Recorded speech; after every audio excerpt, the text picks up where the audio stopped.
Good morning. Good morning and welcome to Talking Politics. We'll start with the man of the week, who is none other than former Prime Minister Thaksin Shinawatra, who is back in the headlines again.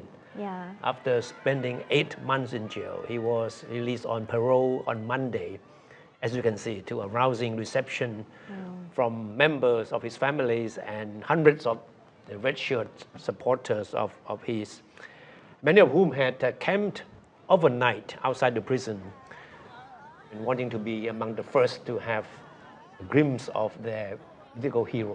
Yeah, Thaksin embraced each of his family members and shook hands with supporters before joining them in paying respect during the morning flag raising ceremony as the national anthem was played.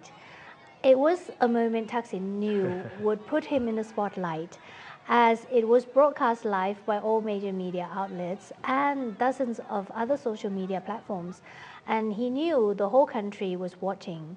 And as expected, an army of journalists was also waiting outside the prison.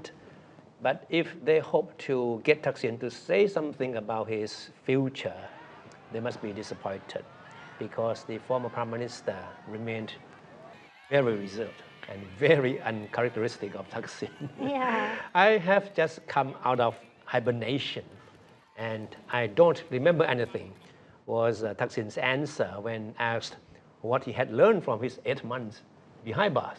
Yeah, and then he ignored all the other questions, which obviously included those about whether he would resume an active political role in the future.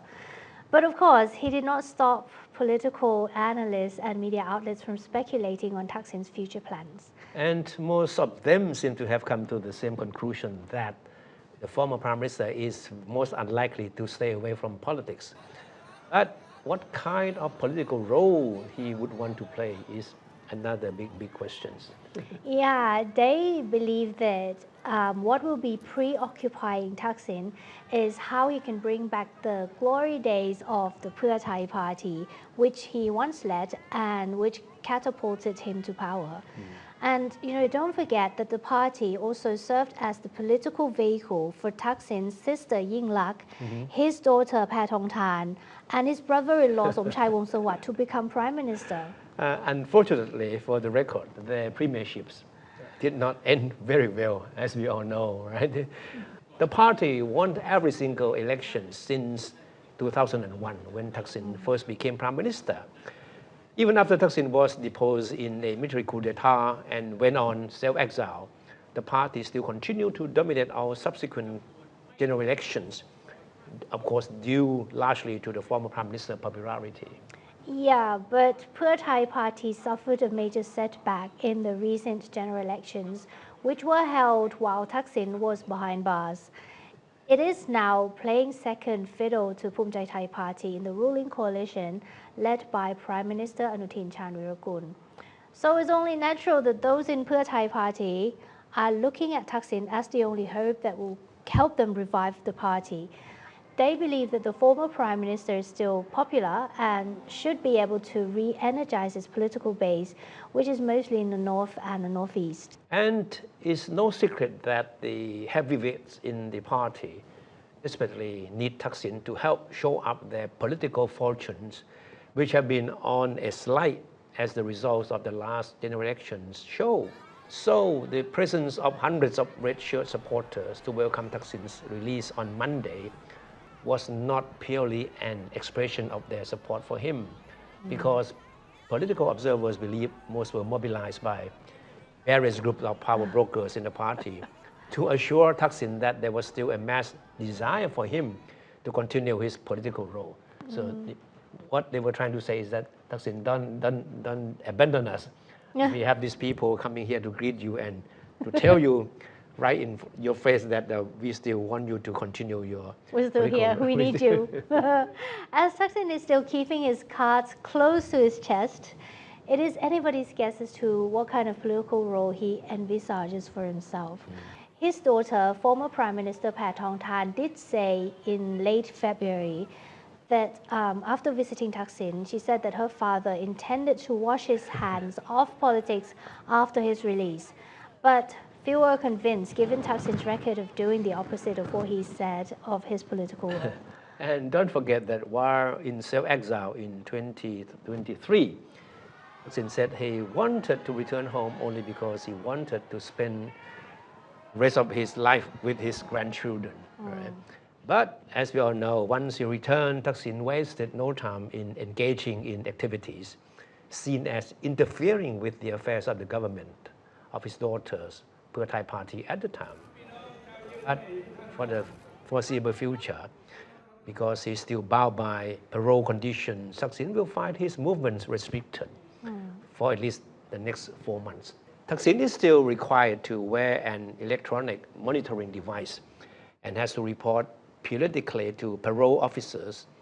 His parole will not end until September. After that, most political observers believe he will return to be the same Thaksin, but to what degree is still a question mark.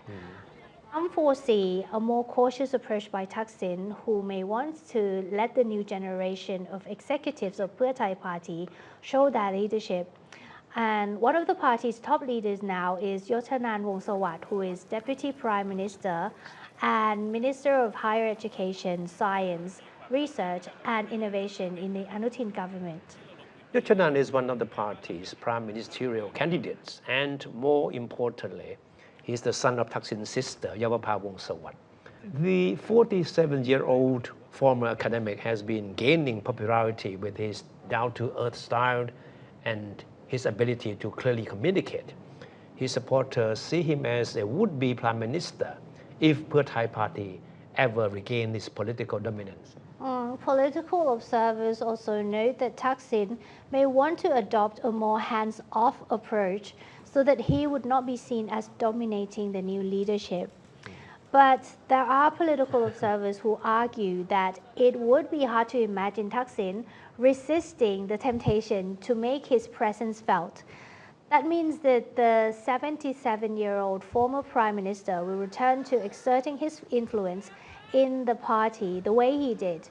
And what he did was dictating everything in the party, basically. After all, Thaksin has never shied away from letting anyone know that Pheu Thai party is a family business. And don't forget that Thaksin has one unfinished business, that is to bring home his sister, former Prime Minister Shinawatra. Thaksin knows that the only way he can get her home is to make sure that Pheu Thai party regains full power.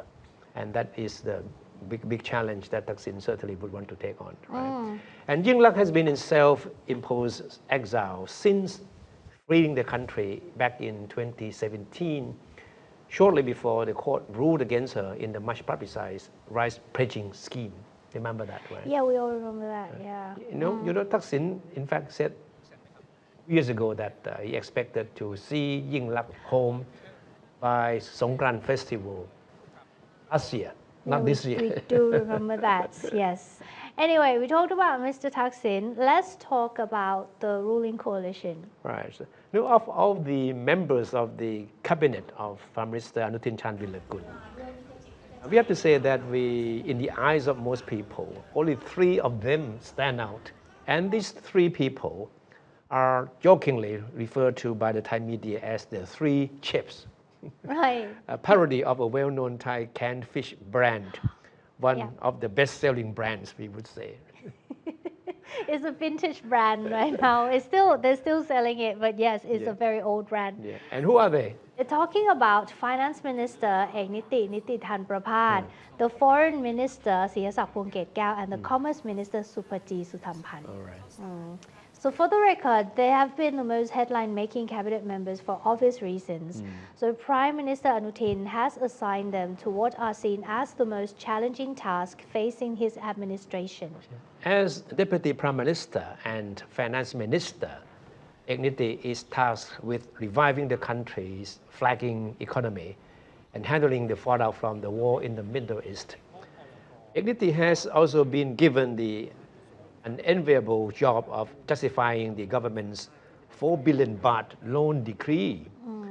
And as if that isn't enough, Niti has just been appointed to chair a newly formed committee to review the much publicized certain land bridge project which has come under widespread criticisms. That's a lot of work. Meanwhile, Commerce Minister Suphaji is busy with her efforts to deal with falling prices of agriculture produce and rising prices of imported fertilizers and plastic pellets. And another of her jobs is dealing with the soaring prices of basic household commodities. No, but Prime Minister Anutin has made sure that Suphaji doesn't get all the credit with the so-called Thai Choi Thai campaign to make essential goods available to consumers at deep discount. The campaign was supposed to be a flagship project of the Commerce Ministry to deal with the rising cost of living. So what happened? Well, Mr. Anutin surprised journalists at the government house earlier this week by driving a grocery motorcycle with Suphaji riding pillion. So that was to launch the much anticipated campaign. A good follow-up, I think. Yeah. And now it's Deputy Prime Minister and Foreign Minister Sihasak turn. No, in fact, Kun Sihasak already has his hands full dealing with the Thai-Cambodian conflict. Crisis in Myanmar, the fallout from the Middle East war, and myriad other regional and international issues. But Anutin probably believes that those are not enough for Sihasak.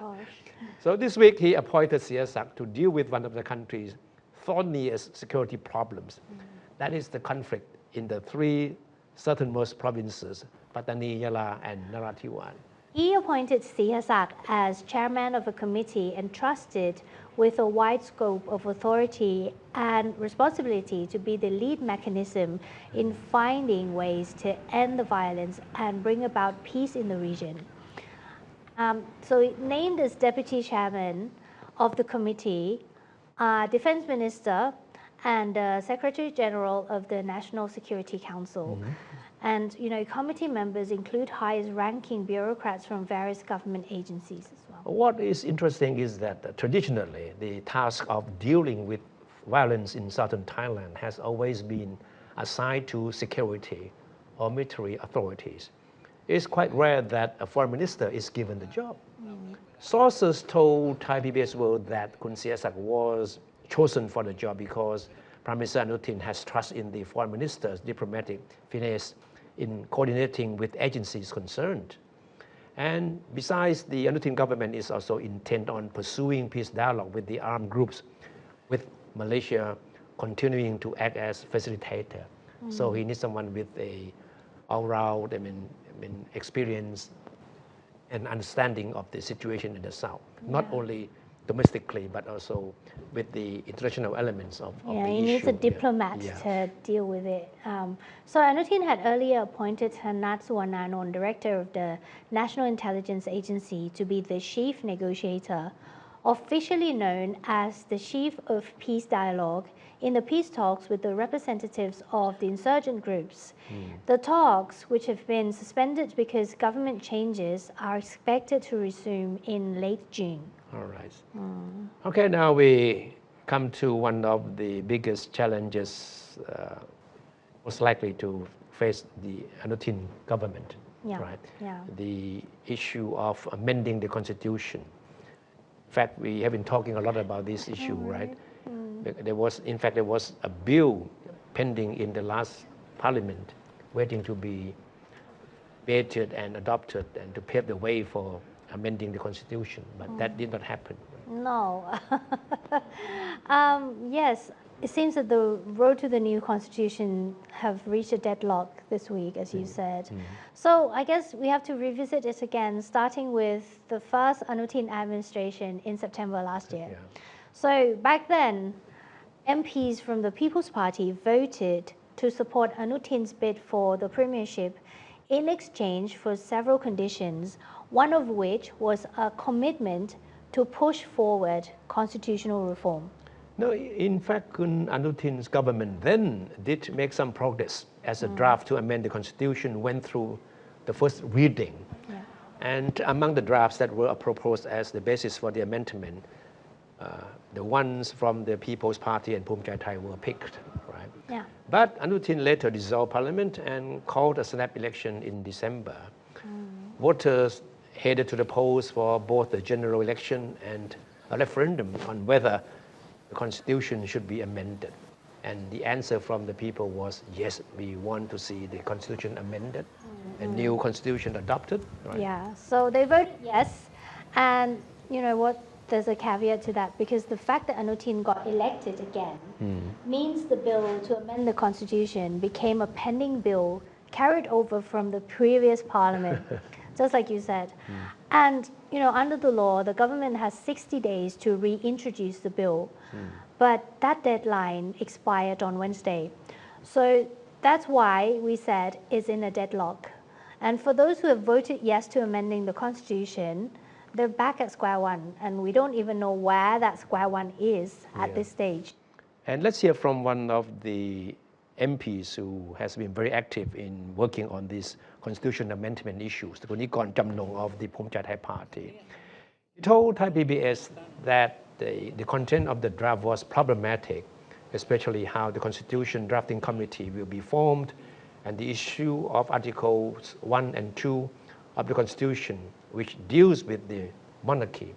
There have been a lot of debate on how to deal with these two particular articles, 1 and 2, which deals with the issue of monarchy. The Pheu Thai Party was reluctant from the start. Of course. They didn't want to touch it. Hands up, I mean, it has been telling everyone who wants to amend the constitution that.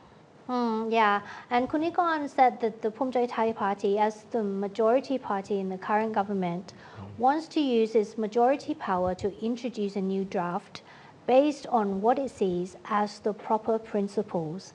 And the party also said that it plans to negotiate with the Senate in advance to ensure that the legislation passes smoothly and to avoid the kind of conflict seen in the previous attempt in December.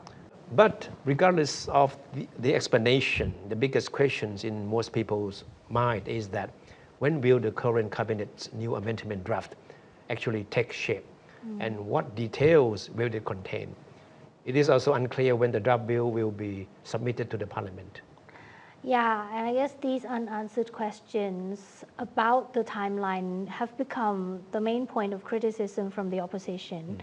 Parit Wattarasin from the People's Party also told Thai PBS in an interview that he believes the current administration is not sincere in amending the 2017 constitution because it gives political advantage to the Pheu Thai Party.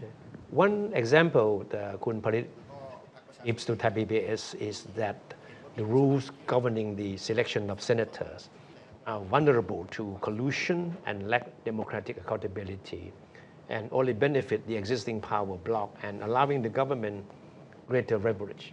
He also argued that the constitution makes independent bodies difficult to scrutinize, and he said that the current system has in reality failed to effectively combat corruption.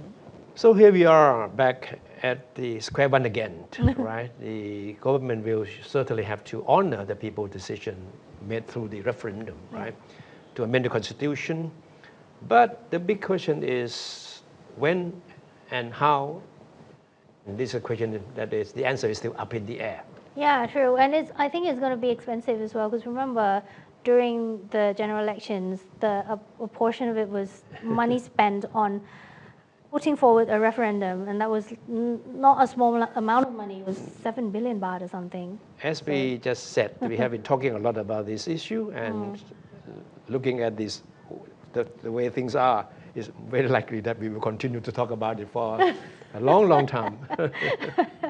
Yes. Yeah, seems like it. Anyway, thank you so much for watching Talking Politics. We hope you enjoyed it. Have a good weekend. Thank you.